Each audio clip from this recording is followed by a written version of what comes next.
hari ini luar biasa, berkah.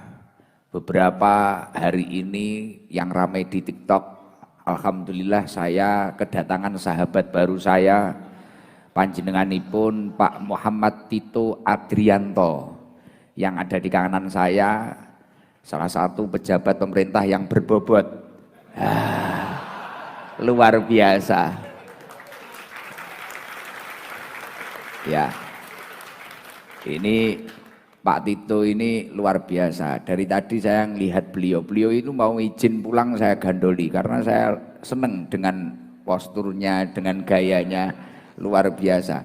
Dan alhamdulillah Pak Tito ini sebenarnya siapa? Pak Muhammad Tito Adrianto ini adalah Kepala Imigrasi Soekarno-Hatta.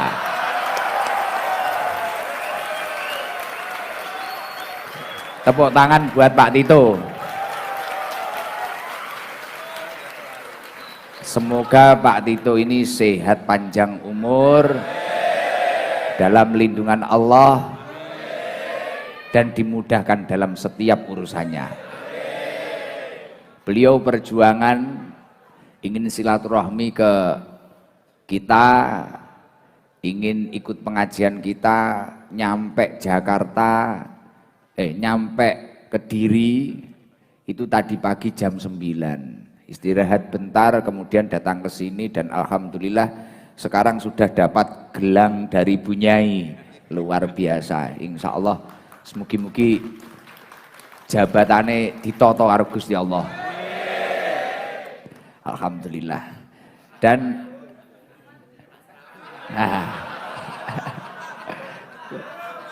ya, ini luar biasa. Jadi ada hikmahnya malam hari ini luar biasa. Kita itu muncul problem malam Selasa, malam Jumat langsung alhamdulillah Gus Ikdam tambah saudara lagi dari Soekarno-Hatta, langsung Kepala Imigrasi Soekarno-Hatta. Luar biasa, istimewa. Imigrasi Soekarno-Hatta dekengane pusat. Dan alhamdulillah malam hari ini kita juga kedatangan Pak Yudhistira. Beliau yang pernah datang ke sini, Kepala Imigrasi Blitar. Ini sebelahnya Pak Tito, luar biasa. Dan alhamdulillah kita juga kedatangan Pak Denny, sebelahnya Pak Yudhistira. Beliau adalah Kepala Imigrasi Kediri.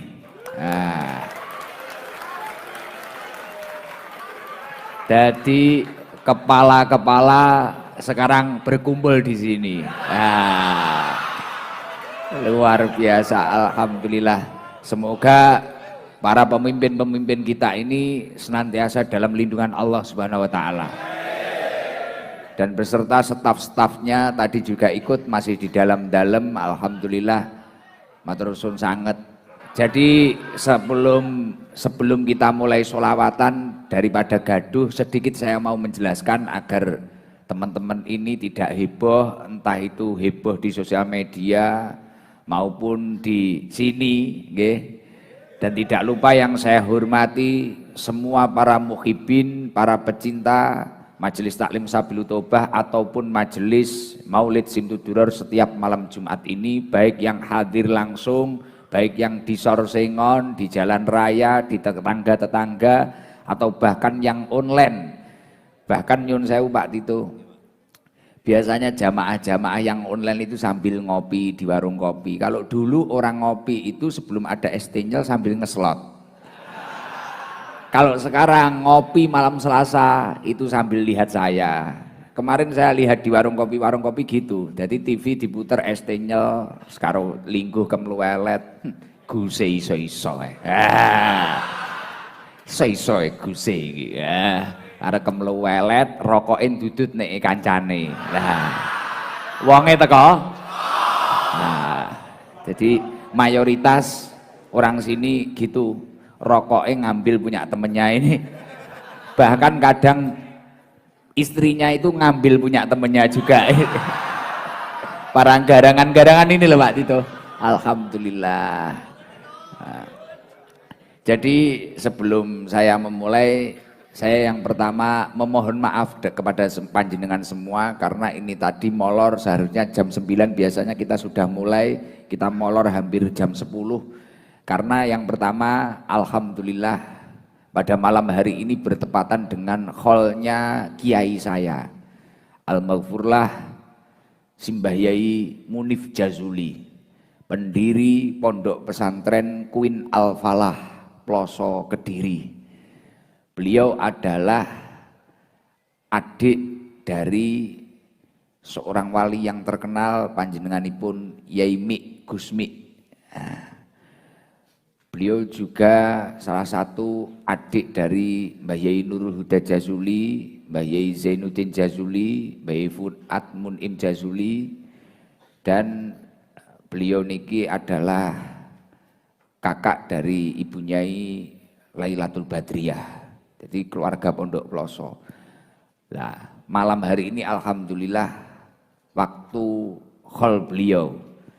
Jadi saya tadi sebelum datang rutinan ke sini, maaf Pak Tito nunggu dari maghrib, ngapunten karena saya tadi hormat khol dulu. Lah sana mulai saya ke sini. Jadi saya minta tolong nanti sebelum kita memulai Simtud Duror, habis tawasul kita baca tahlil dulu. Setelah itu langsung kita memulai Maulid Simtud Duror, gitu ya. Nanti agak dipercepat nggak apa-apa. Sebelum kita memulai tahlil dan membaca Maulid Simtud Duror, saya mau mengatakan bahwasanya silaturahminya Pak Tito jauh-jauh dari Jakarta. Karena beliau ini, walaupun beliau ini tidak mengetahui tragedi permasalahan kita kemarin, tapi beliau ini luar biasa sebagai pimpinan yang baik. Bahkan beliau rendah hati mau meminta maaf ke sini, mau menjelaskan, dan ternyata sedikit banyaknya ini luar biasa. Insya Allah ini dilihat Pak Presiden. Semoga pangkatnya ditoto malahan. Luar biasa. Beliau rendah hati. Padahal saya yakin seorang kepala atau pemimpin kepala imigrasi Soekarno-Hatta, tadi beliau bilang anggotanya itu ada sekitar 800 orang. Saya yakin beliau mesti repot, gak kalah repotnya kalih kula. Mesti repot beliau, tapi beliau meluangkan waktunya. Akhirnya langsung silaturahmi mriki. Berusaha meminta maaf dan yang kedua menjelaskan, dan ternyata setelah beliau menjelaskan sedikit banyaknya juga ada kesalahan pada tim kita. Jadi ternyata wawancara atau pertanyaan-pertanyaan yang kadang kita anggap aneh di imigrasi ketika mau ke luar negeri itu memang ada apa Gus? SOP-nya. Itu ada SOP-nya karena untuk menanggulangi atau mengamankan perdagangan manusia. Jadi enek perdagangan manusia daripada kowe iki ngedol wong. Ngono lho. Nek awakmu yo guyu lah wong kowe dodolan ote-ote ora payu. Lah. Tapi itu realitanya kan ada. Lah, untuk mengatasi itu semua, jadi memang ada ketika orang itu mau berangkat ke luar negeri diwawancarai terkait ini mau ngapain, ke sana mau kenapa, tiket pulangnya mana. Ternyata miturut pimpinan kita, pimpinan imigrasi Soekarno-Hatta itu memang benar-benar ada Gus. Tapi ketika kemarin itu mungkin dalam pertanyaan ada yang menyinggung tim ST atau gimana, kita juga memohon maaf. Jadi luar biasa, saya juga mohon maaf yang sebesar-besarnya karena 3 hari ini membuat gaduh sosial media. Tapi saya yakin selain saya membuat gaduh, imigrasi followernya naik. Lah, jadi itu yang paling penting. Selain memohon maaf, berterima kasih itu wajib. Lah. Jadi saya minta tolong, ini Pak pimpinan sudah datang ke sini dari Blitar, dari Kediri, jangan sampai ada yang memperkeruh suasana. Mungkin beberapa dari jamaah saya kemarin ada yang marah, kenapa Gus Ikdam itu kok malah minta maaf dan sebagainya, apa Gus Ikdam ini dikecam atau gimana? Tidak, karena saya juga menyadari apa mungkin kita ada yang salah, itu seperti itu. Adapun security yang bentak-bentak saya yang tidak tahu namanya itu, sudahlah, nggak usah dicari, daripada nanti sama Pak Tito dicopot, dipindah di irigasi malah repot. Dari imigrasi pindah irigasi, mau kerja apa dia? Pasti 3 hari ini dia nggak bisa tidur, tapi itu nggak masalah, itu nggak masalah, karena biasa mungkin orang itu ketika capek tiba-tiba khilaf, agak galak atau apa, itu biasa. Bahkan saya sendiri itu sering marah-marah akhir-akhir ini. Banyaknya saya keluar kamar, tiba-tiba orang ngajak foto, saya kesusu ngajar di mantenan pagi itu, dijak foto enek sak jam, foto bareng-bareng ra trimo, foto dewe-dewe, bar kuwi selfie, bar kuwi mbalik neh jerene ngeblur. Akhirnya kula ngamuk-ngamuk juga. Ya memang seperti itu. Lah mungkin kemarin dari beberapa security yang bentak Jiber atau bentak saya itu mungkin nggih, kita mungkin terlihat aneh atau gimana. Iki ketok ya parep ngedol Jiber.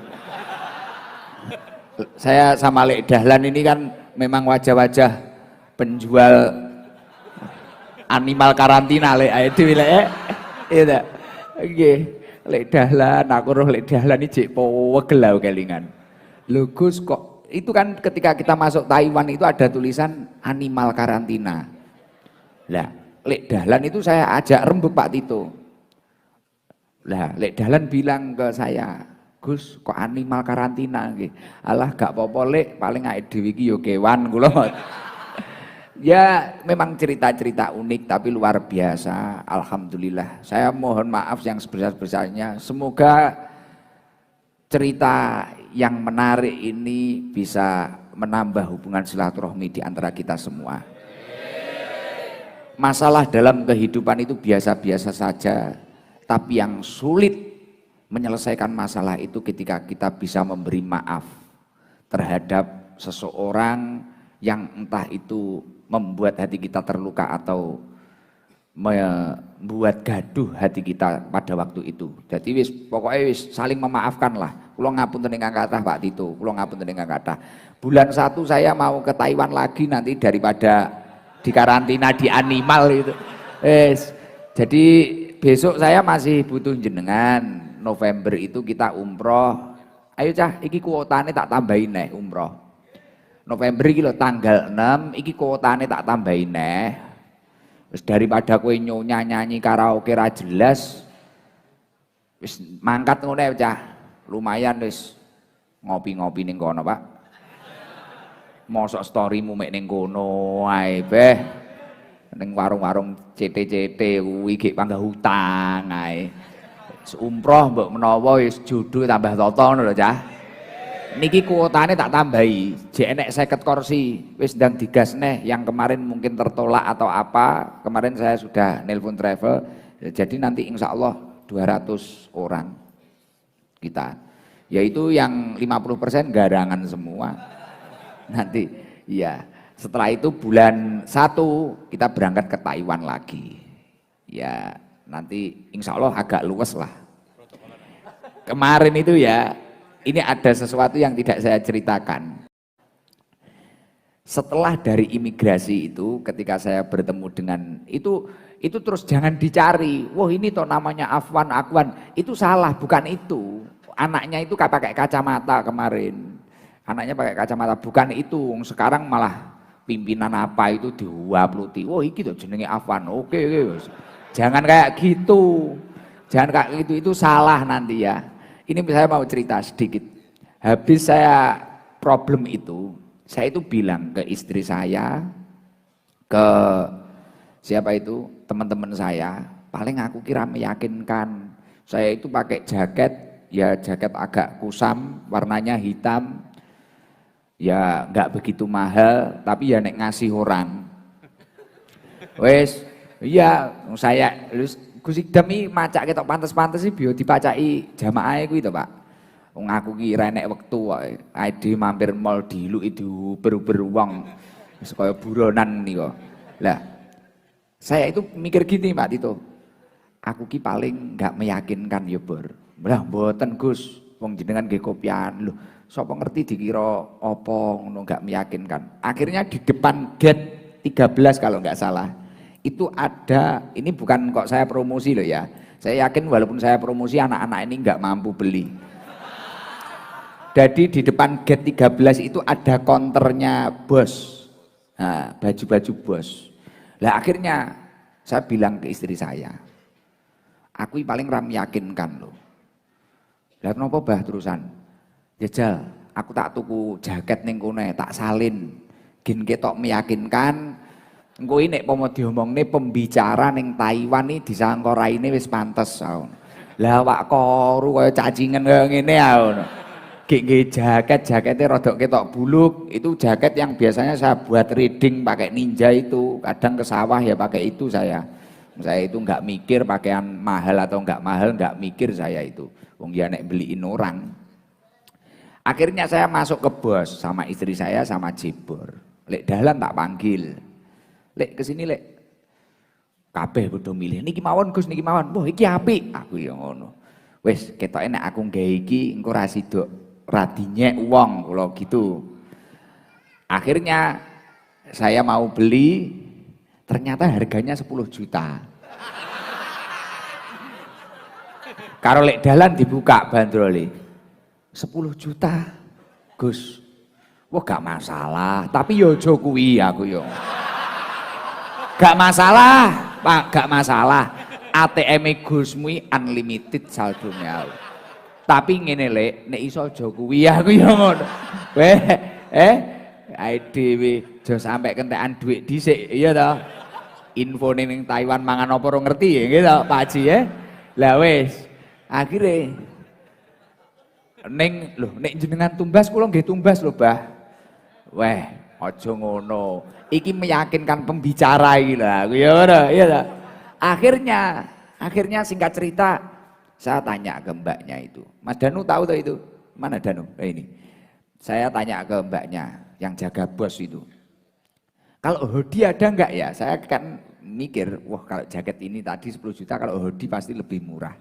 Akhirnya cari yang hoodie saja.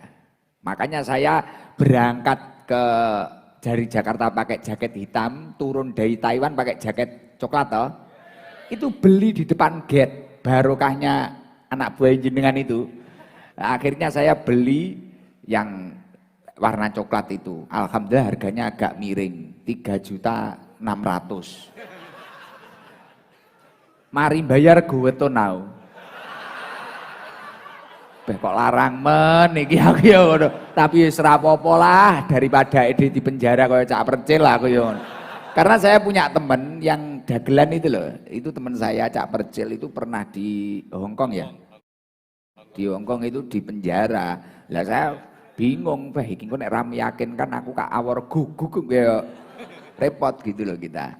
Alhamdulillah singkat cerita seperti itu dan akhirnya kita bisa masuk dan luar biasa. Jadi saya mohon maaf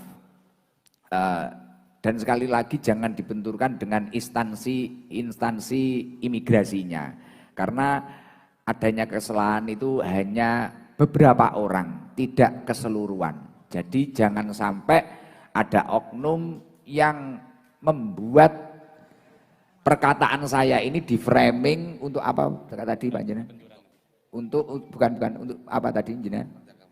Untuk perdagangan manusia itu tadi. Jadi dimanfaatkan untuk perdagangan manusia itu tadi. Jadi jangan sampai nggih, saya minta tolong ke panjenengan semua, Sudahlah, ayo kita selesaikan masalah ini dan yang paling penting kita mempunyai teman-teman pimpinan-pimpinan yang luar biasa ini. Nah, sekali lagi tepuk tangan untuk semua teman-teman imigrasi.